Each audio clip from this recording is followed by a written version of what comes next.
예, 오늘은 오순절 17번째 주일이고요. 또한 추석 연휴 중에 맞이하는 주일이기도 합니다. 추석 연휴가, 어저께부터가 연휴죠. 비록 달력의 빨간 날은 오늘부터지만은, 어저께부터 이제 연휴이죠. 저도 서울에 이제 친구하고 어저께 오래간만에 전화통화를 한번 해봤는데, 제가 전화하면서, 뭐 하냐? 그랬더니, 뭐, 오늘부터 연휴 시작하는 날이잖아? 쉬고 있어. 이러더라고요. 그래, 속으로 생각해. 그렇구나. 너는 빨간 날은 다 쉬니까 연휴 기분이 나겠구나. 그런데 나는 내일 주일 설교 준비하느라고 쉬지 못하고 있다. 속으로 그런 생각이 들면서, 아이고, 그렇구나. 하는 생각이 들더라고요. 사실 그런 것 같아요. 직장인들은, 빨간 날이면 쉬니까 기분 좋잖아요. 그런데 이 목사들은 빨간 날이라도 주일 준비를 해야 되니까 쉬는 게 없어요. 그래서 연휴나 뭐 이건 별 의미가 없는 것 같아요. 어쨌든 그런 측면에서는 이 목사란 직업이 안 좋은 직업인 것 같아. 아무튼 그렇게 해서 우리들은 코로나19라고 하는 이런 심각한 상황임에도 불구하고 이렇게 시간들은 흐르고 있습니다. 세월은 흐르고요. 그래서 또 연휴를 맞이하고 있고요. 오늘 아침에도 잠깐 이제 아침 식사하면서 뉴스를 보다 보니까 뭐 이제 고속도로 여기저기 정체된다 하는 이야기들 이렇게 보이기도 하고, 아무리 코로나라고 하더라도 모이는 사람들은 모이는가 보다 이런 생각도 들기도 하고요. 뭐 그렇습니다. 이런 게 뭡니까? 이런 게 일상이죠. 일상이라고 하는 말을 우리들은 그동안에 잘 생각하지 않고 지냈었어요. 일상이란 말을 별로 생각하지 않고 뭐 어저께나 오늘이나 뭐 똑같은 하루지 뭐 이렇게만 생각을 하고 있었었는데, 이 일상의 소중함이 얼마나 큰지를 이 코로나19를 맞이하면서 알게 되더라 하는 것이죠. 그러니까 마스크를 쓰고서 지나다니다 보니까 저 사람이 누구지? 할 때도 있어요. 마스크 안 쓰고 있으면 얼른 알아볼 만한 사람인데도 불구하고 마스크를 쓰고 있으니까 누구지? 한참 쳐다보다가 그 양반이구나. 아이고 안녕하세요. 이렇게 하는 것이죠. 그저께도 제가 이제 길 걸어가다가 신교회 김병석 장로 아시죠? 그 양반을 이제 만났어요. 오래간만에 몇 년 만에 본 거거든요, 저는. 그런데 워낙에 이 양반이 이제 특색 있는 양반이다 보니까 눈도 부리부리하고 이제 홀쭉하고 키도 크고 이러니까 얼굴도 길고. 그래 이제 마스크를 쓰고 있지만서도 금방 알아보긴 했습니다만은, 이런 게 일상이라고 하는 것이 우리들한테 너무나도 참 중요했었구나. 그런데 그 일상을 너무나도 흔하다 보니까 중요한지 모르고 그냥 살고 있었구나. 이런 생각이 드는 거예요. 사실, 우리들이 한번 생각해 볼까요?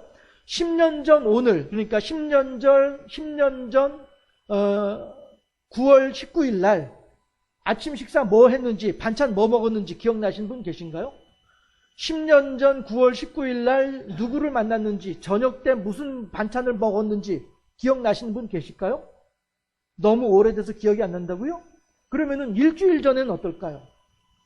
일주일 전에 월요일 날 저녁 반찬이 뭐였었죠? 그 기억나는 분 계실까요? 과연 그 다음날 화요일 날 아침에 정확히 몇 시 몇 분 몇 초에 잠을 깨셨을까요? 그 기억하시는 분 계실까요? 없어요. 왜냐하면 우리들은 늘 똑같이 아침에 일어나서 밥 먹고 사람들 만나고 일상생활 하다가 저녁 먹고 잠들고, 이것이 우리들의 반복되는 일상이기 때문에 이걸 소중하게 생각하지 않아요. 그러나 예를 들어서 집안마다 뭐 대부분 이제 그런 일이 한두 번씩은 있으니까 그냥 우스개 삼아서 얘기를 하자면, 10년 전 추석날 그때 우리 집안 식구들 모였는데 막내가 완전히 와서 그냥 막 힘통을 부리는 바람에 온 집안 식구들이 막 잔치 분위기가 막 그냥 엉망이 되고 명절 분위기가 막 싸해지고 그런 일이 있었어 라고 하는 이야기는 어저께 일 본 것처럼 그렇게 기억을 해낸단 말이죠. 내가 결혼식 하는 날 말이야 이런 일이 있었어. 저도 무슨 일이 있었는지 지금도 생생하게 기억이 나거든요.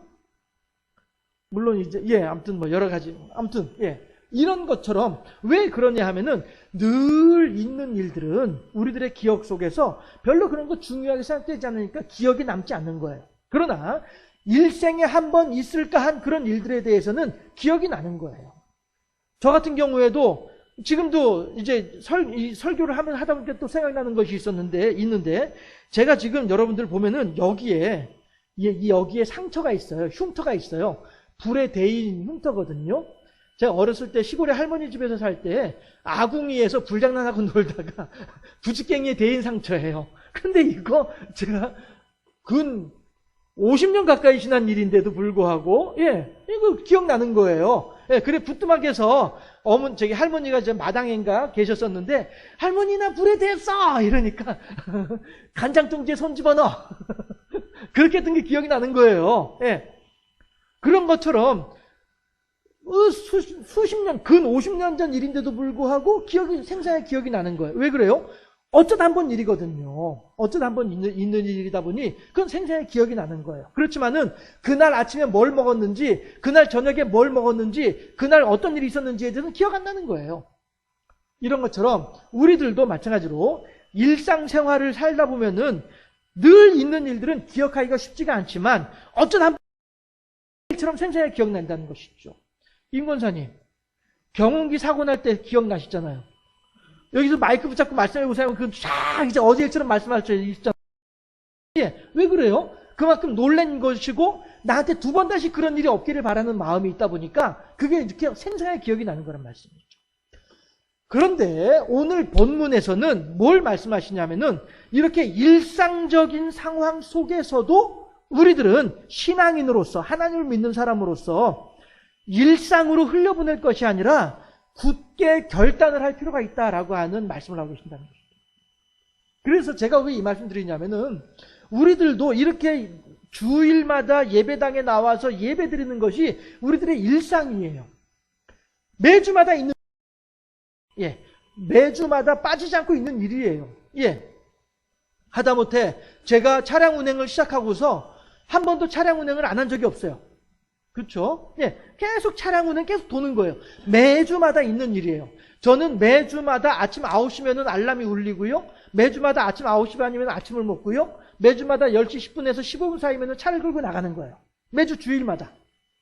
그렇게 사는 거예요. 이게 일상이에요. 그러다 보니까 매일 똑같은 일이 매주마다 일주일마다 반복되는 일이다 보니까 특별한 일이 없어요. 그런데 만약에 제가 차를 끌고 나갔다가 급하게 운전을 하다가 사고가 났다 하게 되면은 그거에 대해서는 얼른 기억이 나겠죠. 똑같이 주일날 차량 운행하러 나가는 것에도 불구하고 만약에 사고가 났다. 그러면 그건 기억이 나는 것이죠. 그런 것처럼 하나님께서 오늘 본문에서 우리들에게 뭘 말씀하시냐면은 늘 예배를 드리고 있고 늘 신앙 안에 있다 보니 일상적인 하나님과의 교제와 교통이 일상적인 우리들이다 보니 자칫 잊어버릴 수도 있는 내용들이 있다라고 하는 거예요. 그거에 대해서 우리가 깊이 유념할 필요가 있겠다라고 하는 것을 가르쳐주고 계시더라 하는 거예요. 특히나 제가 오늘 이 본문을 딱 보면서 이거 추석 연휴 기간인데 너무나도 시기가 적절하구나 이런 생각을 또 했습니다. 왜냐하면 우리나라에서 제가 외국의 경우는 잘 모르니까 우리나라에서 하게 되면은 이제 좀 이렇게 영적으로 예민하고 영적으로 밝은 분들은 뭐라고까지 얘기를 하냐면은 명절 기간이 귀신이 더 활발하게 움직이는 그런 때다 이렇게도 표현들을 하신단 말씀이에요.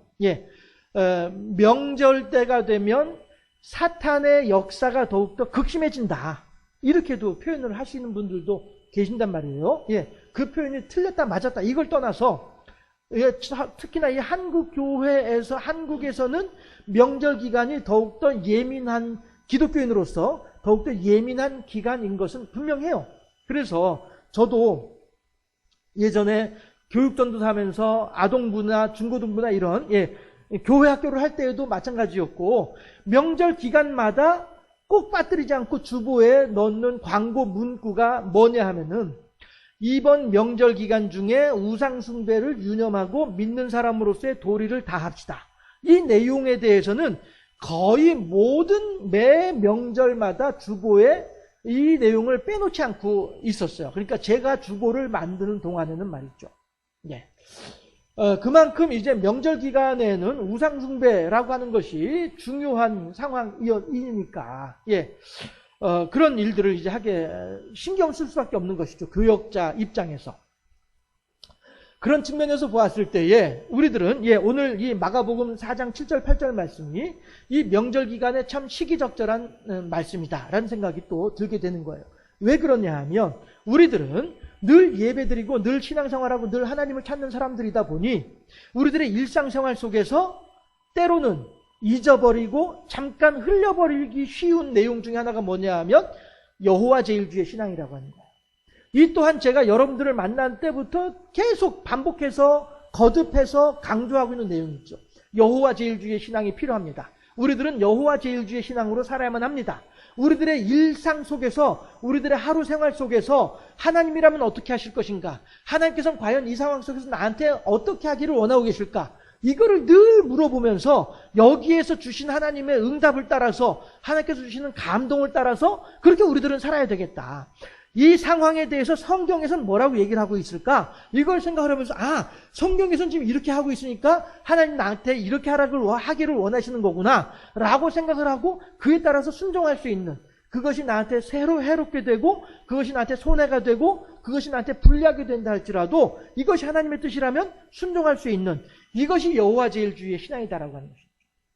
그래서 우리들은 이 여호와 제일주의의 신앙으로 살아야만 하겠다라고 하는 것을 거의 기회 있을 때마다 지금 여러분들한테 지금 말씀을 드리고 있는 내용이잖아요. 이러다 보니 이 또한 어쩌면 우리들한테는 일상이 되어버릴 수도 있겠다.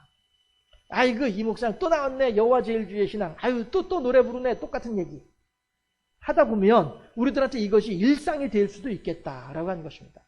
그런 측면에서 오늘 본문은 우리들한테 다시 한 번 더 우리들의 일상 속에서 아침마다 새롭고 늘 새로운 하나님의 은혜와 은총을 다시 한번 생각해 보기를 바라는 이러한 그냥 어제와 다를 바 없는 오늘이라고 하는 어떤 이런 생각 속에서 흘려버리기 쉬운 이러한 하나님의 사랑을 다시 한번 깊이 진지하게 생각해 볼 수 있는 이러한 계기가 되겠다라고 하는 것입니다.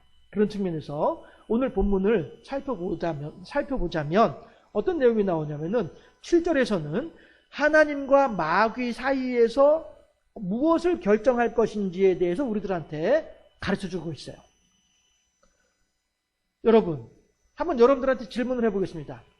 내가 하나님을 선택할 것인지 마귀를 선택할 것인지 여기에 대해서 나는 어떻게 결정을 해야 되는 거예요? 어떻게 결정해야 맞는 결정이 되는 거예요?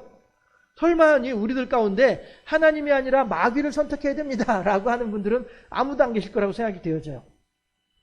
우리들은 모두가 다 당연히 하나님을 선택해야 되는 것이 마땅하다 라고 하는 것에 대해서 다들 알고 있는 사람들이죠. 그러면 왜 하나님을 선택을 해야 될까? 그 뒤에 답이 나옵니다. 우리가 하나님을 선택을 하게 될 때에 마귀는 우리들을 피하게 될 것이다. 7절 하반절에서 보게 되면은요. 7절 하반절에서 보게 되면은 마귀를 대적하라. 이 말은 하나님을 선택한 결과 마귀를 대적하는 것이죠. 그렇죠? 하나님께로 결정을 한 결과 마귀 거예요. 마귀를 대적하라. 그리하면 너희를 피하리라. 우리들이 하나님의 편에 서게 되면은 마귀가 우리들을 도망다닌다는 거예요. 희한하네. 도적이 오는 것은 죽이고 멸망시키려는 것뿐이요. 내가 온 것은 양으로 생명을 얻게 하고 더 풍성히 얻게 하려 함이라. 요한복음 10장 10절 말씀. 우리 주보에 제가 주보 1면에 늘 기록해 놓고 있는 말씀이 있죠. 하나님은, 예수님은 우리들에게 생명을 얻게 하고 더 풍성히 얻게 할 목적으로 우리들한테 오시지만은 마귀는, 도적은 우리들에게 오는 것이 죽이고 멸망시킬 목적으로 우리들에게 오는 게 마귀이거든요. 그런데 야고보 4장 7절에서 우리가 하나님의 편에 서서 마귀를 대적하게 되면은 마귀가 도리어 우리들을 피해서 도망다닌다는 거예요. 그 말은 다시 말하면 우리를 죽이고 멸망시키려고 하는 마귀가 우리들에게 접근하지 못하고 도리어 우리들을 도망다닌다 보니 우리를 죽이고 멸망시키려고 하는 마귀의 세력이 우리들에게 다가오지 못한다는 얘기고요. 다시 말하면 그 말은 우리가 이 세상을 살면서 하나님 편에 서게 되면 우리들은 이 세상에서 마귀에 죽이고 멸망시키려고 하는 그러한 교묘한 술수에 넘어가지 않을 수 있다라고 하는 말이 되는 것이죠. 쉽게 표현을 해가지고 불행 끝 행복 시작이 시작되는 이때가 어느 때예요? 우리가 더 이상 마귀를 편에 서지 아니하고 하나님의 편에 서서 마귀를 대적하는 그 순간 우리들의 삶에는 불행 끝 행복 시작, 이 생활이 시작되는 시점이다라고 하는 거예요. 그래서 하나님께서는 야, 너 지금 하나님을 선택할래? 마귀를 선택할래? 그러고서 그 뒤에 나오는 말씀이 마귀를 대적하라. 마귀를 선택할 것이 아니라 마귀를 대적하라. 즉 나를 선택하라. 그래야하면 마귀가 너희들을 피해서 도망다니게 될 것이다. 그들이 한 길로 내게 엄습해 왔을지라도 우리가 하나님을 향해 기도하게 되면 그들은 7길로 도망갈 수밖에 없다. 이 원리를 가르쳐 주시는 것이 야고보서 4장 7절 말씀이다라고 하는 거예요. 그렇게 되면 8절에서는 또 뭐라고 말하시냐면은 너는 죄인으로서 여전히 죄를 지을래? 아니면 이제 더 이상 죄를 짓지 아니하고 너희들의 손을 깨끗하게 할래? 즉 의로운 생활을 할래? 이걸 결정하라는 거예요. 선택하라는 거예요. 네가 여전히 죄를 지으면서 살 것이냐? 아니면은 죄를 짓지 아니하고 의로운 삶을 살 것이냐? 이걸 선택하라는 거예요. 그런데 8절에서도 마찬가지로 그 뒤에 보게 되면 뭐라고 말씀하세요? 두 마음을 품은 자들아. 무슨 얘기예요? 아직 결정하지 못한 사람들이에요. 하나님의 의를 행할 것인지 아니면 마귀의 유혹을 따라 죄를 행할 것인지에 대해서 아직 결정하지 못한 긴가민가한 이리 갈까 저리 갈까. 잘하죠? 저도 나중에 이 동네 노래자랑 오면은 저도 한번 나가볼까봐 트로트로 예, 차라리 돌아갈까. 예, 이거예요. 지금 두 마음을 품은 자들은요, 이리 갈까 저리 갈까 차라리 돌아갈까 삼각지 로타리에서 헤매고 있는 자들이란 말이에요. 이런 사람들에 대해서는 뭐라고 하냐면은 두 마음을 품은 자들아 마음을 성결하게 하라. 마음을 성결하게 하라. 그 앞에 나오는 얘기가 뭐예요? 죄인들아 손을 깨끗이 하라. 죄인들아 더 이상 죄를 짓지 말고 손을 깨끗하게 해서 하나님의 의를 행하라 라고 하는 말이나 두 마음을 품은 자들아 얼른 한쪽으로 결정을 해서 너희들의 마음을 성결하게 하라. 그런데 그 어느 한쪽으로 결정하는 게 뭐예요? 어떻게 해야 성결한 결정이 되는 거예요? 어떻게 결정해야 성결하게 되는 거예요? 당연히 의로운 길로 내 손을 깨끗하게 하는 것이 성결하게 하는 결과가 되는 거잖아요. 하나님은 우리들한테 두 가지의 선택지를 놓으면서 뭐라고 말씀하시냐면은 그런데 나는 너희들이 이걸 선택하면 좋겠어. 하나님을 선택할 것이야 마귀를 선택할 것이야. 그런데 나는 너희들이 마귀가 아닌 하나님을 선택하면 좋겠어. 너희들이 의로운 길에 갈 것이야 죄인의 길에 갈 것이야. 나는 너희들이 의로운 길에 가면 좋겠어. 이걸 하나님께서 야고보 4장 7절 8절에서 우리들한테 강권적으로 말씀하고 계시는 거예요. 그러면서도 하시는 말씀이 그 선택은 어떻게 되는 거예요? 너희들이 해야 되는 거야 하고 야고보 사도는 지금 강조하고 있는 거예요. 그렇다 한다면 우리들도 마찬가지로 우리들의 삶 속에서 과연 내가 나의 일상 속에서 나의 하루하루의 삶 속에서 무엇을 선택할 것인지 어떻게 결정할 것인지는 누구 책임이에요? 내 책임이에요. 누구도 나 대신에 음식을 먹어줄 수 있는 사람 없어요. 다른 사람이 먹는 음식은 그 사람의 영양분일 뿐이지 나의 영양분은 아니에요. 내 숟가락을 가지고 내 손으로 내 입에 집어넣어야만이 내가 먹어야만이 내 양식이 되는 거예요. 마찬가지로 하나님 앞에서도 하나님이냐 마귀냐 의이냐 불의냐 성결이냐 죄악이냐 이거에 대한 결정도 누가 해요? 내가 하는 거예요. 다른 사람이 해주지 않는 거예요. 하나님조차도 우리들한테 해주지 않으세요. 네가 결정해라 라고 하는 거예요. 게으른 자는 음식을 입에 집어넣기조차도 괴로워하느니라. 그러하기 때문에 그렇게 괴로운 자들에게는 가난이 궁핍이 도적같이 강도같이 임할 수밖에 없는 거예요. 영적인 궁핍이라고 하는 것이 무엇입니까? 가진 자는 넉넉하여 더 많아지게 되지만 없는 자는 있는 것마저도 빼앗기게 될 것이다. 악하고 게으른 종아. 우리들이 얼마만큼 우리들의 결정을 통해서 얼마만큼 넉넉해질 것인지, 얼마만큼 풍족해질 것인지, 얼마만큼 하나님께 영광을 돌려드리게 될 것인지 그 최종 결정은 우리들에게 하라고 말씀하시는 거예요. 다만 하나님께서는 갈 길을 밝히 보이시니 주 앞에 빨리 나갑시다. 우리들에게 이 갈 길을 밝히 보여주시면서 나는 그런데 너희들이 이 길로 왔으면 좋겠어 라고 말씀하신 분이 하나님이다라고 하는 것입니다. 아직 우리가 구약 성경을 보면서 거기까지는 나가지 않았습니다만은, 그런데 이제 그 전에 새벽 예배 할 때에는 한번 다 이렇게 살펴보았던 내용이긴 합니다만은, 아니구나. 다 지나온 내용들이네요. 그러고 보니까. 지나온 내용이네요. 도피성이라고 하는 이스라엘에는요, 도피성이라고 하는 성이 있습니다. 이스라엘 12지파가 있잖아요. 12지파 중에서 2지파씩 나누어서, 2지파당 하나의 도피성이 있습니다.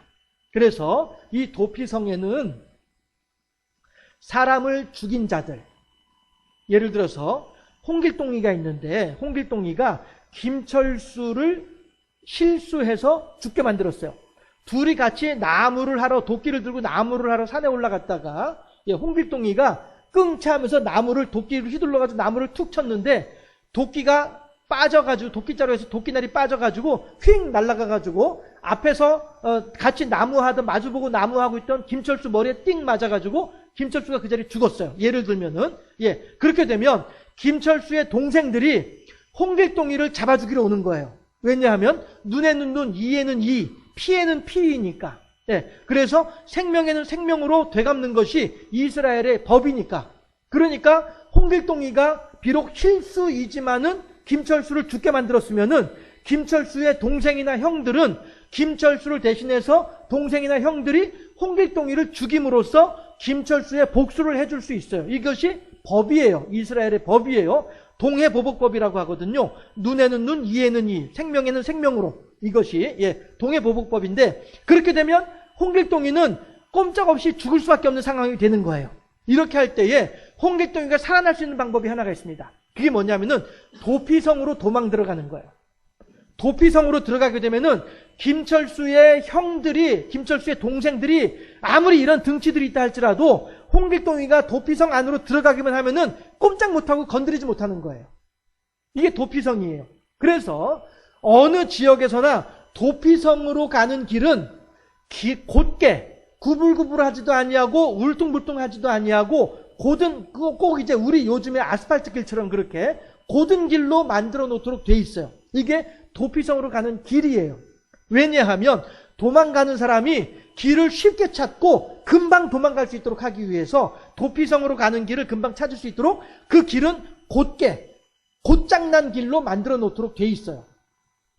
그러면 홍길동이는 김철수의 형제들이 홍길동 쫓아올 때에 홍길동이는 걸음아 날 살려라 하고 도망가가지고 도피성 안으로 들어가면은 살 수 있는 거예요. 마찬가지로 우리들도 하나님께서 우리들의 마땅히 나아갈 길을 보여주고 계시는 거예요. 갈 길을 밝히 보이시니 주 앞에 어떻게 나가야 돼요? 빨리 나가야 되는 거예요. 홍길동이가 도피성을 향해 도망가다가 세워라 내워라 오늘 왜 이렇게 노래 많이 부르죠? 네가 가지를 마르라 하면서 말이죠. 이렇게 하다 보면은 김철수네 형제들이 와가지고 내 목을 댕강하면은 나는 꼼짝없이 죽을 수밖에 없는 거예요.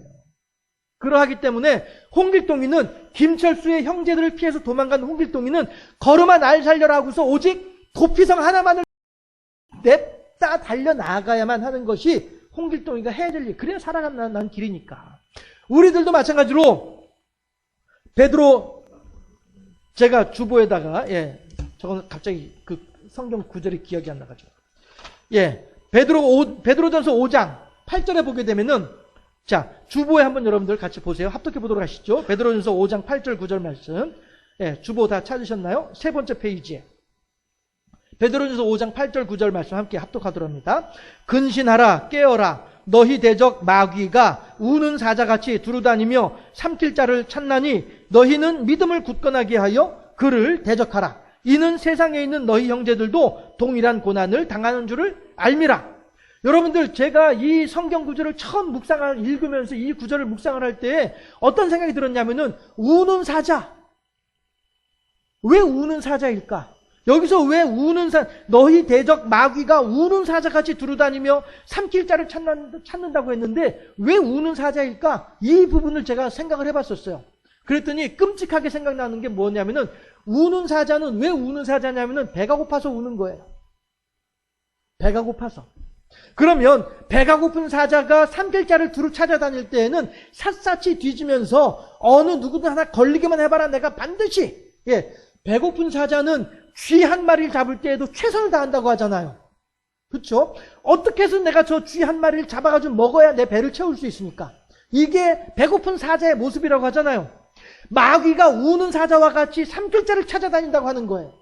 어떻게 해서든 하나님의 자녀들을 낚아채가지고 그 자녀의 심령을 약하게 만들어서 더 이상 하나님의 자녀가 아닌 마귀의 종노릇을 하도록 만들려고 우는 사자와 같이 그렇게 삼킬 자를 찾아다니는 거예요. 하나님을 믿는 사람, 믿는다는 사람들, 하나님을 향한 신앙을 가지고 있다라고 하는 사람들, 내가 매주마다 교회 다니는 사람이야 라고 하는 사람들, 그러나 신앙의 허울만 있을 뿐이지 신앙의 내용은 갖추고 있지 못한 사람들, 이런 사람들이 우는 사자의 좋은 먹잇감이란 말이에요. 결국 그렇게 우는 사자의 좋은 먹잇감이 되어져서 마귀의 종노릇을 하고 있으면서도 불구하고 나 교회 다녀. 나 지금 수십 년 동안 신앙생활하고 있어. 우리 교회에서 나 아니면 교회 무너져 버려. 라고 하는 허울만을 가지고 살아가는 사람들이 있을 수 있다. 야고보 4장 7절 8절 말씀은 우리들한테 이 상황에 대해서 경고해주고 계신다. 그리고 거기에 대해서 하나님께서는 우리들에게 갈 길을 밝히 보여주고 계신다. 어떻게요? 마귀를 대적하면 마귀가 너희들을 피해서 다니게 될 것이야. 이 말은 다시 말하면 하나님을 선택할 것인지 마귀를 선택할 것인지 이 상황에서 너는 하나님을 선택해야 돼. 알았지? 라고 하나님께서 말씀하신단 말이죠.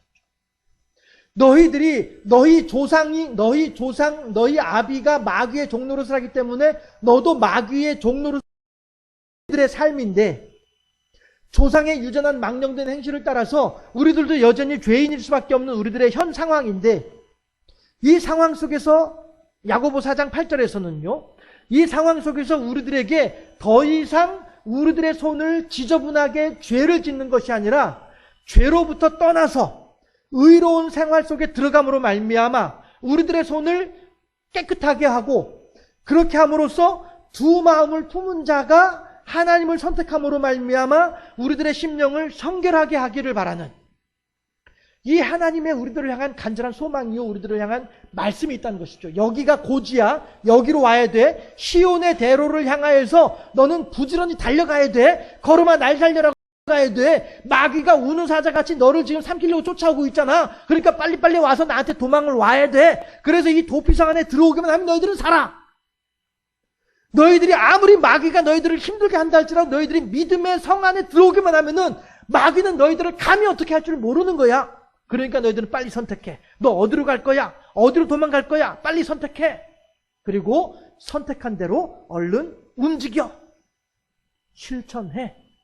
라고 하나님께서 우리들에게 야고보 4장 7절 8절에서 말씀하고 계신 줄로 믿습니다.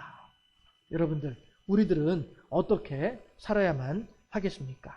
마귀에게 져서 내 육신의 정욕을 따라 안목의 자랑과 이생의 자랑을 따라 이렇게 살아갈 것이냐? 아니면 하나님이라면 어떻게 할 건가에 대해서 생각을 하면서 그래, 이 상황 속에서 지금 저 인간이 오늘도 내 옆구리를 푹푹 긁으면서 나를 부글부글 끓게 만들고 있지만은 저 인간이 부글부글 끓게 하는데 내가 거기 같이 그냥 맞대응을 하게 되면은 내가 마귀에게 지는 것이지. 도리어 선으로 악을 갚으라 라고 말씀을 하셨으니 그래, 원수를 사랑하라고 하셨으니 저 인간이 내 옆구리를 쿡쿡 찔르면서 나를 지금 끓게 만들고 있지만은 그래도 내가 그리스도의 사랑으로 저 인간을 품어줘야지 하고 가서 포옹 한번 해주고 하게 되면 이것이 바로 우리들의 마귀를 대적하여 마귀를 우리로 하여금 피해 도망가도록 만드는 일이고 우리들의 마음을, 우리들의 손을 깨끗하게 하는 것이고 우리들의 마음을 성결하게 하는 결과가 된다라고 하는 것입니다. 그 인간이 오늘도 여전히 이번 명절에도 여전히 나를 만나자마자 나를 쿡쿡 찔르면서 나를 지금 넘어뜨리게 만들고 있는데 마음속으로 사탄아 물러가라. 마귀를 대적하라고 했으니까 마음속으로 대놓고 사탄아 하면 기분 나빠하니까 마음속으로 사탄아 물러가라 하고 난 뒤에 가가지고 어이구 반가워 하고서 툭툭 껴안아주고 할 수 있는, 그래서 믿음으로 승리하고 여호와 제일주의 신앙 가운데 하나님을 기쁘시게 하는 삶으로 승리하는, 그렇게 우리들의 일상 속에서도 하나님을 향하여 굳은 결단을 할 수 있는, 그래서 하나님을 기쁘시게 할 수 있는 지혜로운 결정을 할 수 있는 하나님의 명령에 순종하는 우리의 삶이 될 수 있기를, 특별히 이번 명절 연휴 기간이 될 수 있기를, 그래서 믿음으로 승리하는 우리들이 될 수 있기를 주님의 이름으로 축원합니다. 기도하겠습니다.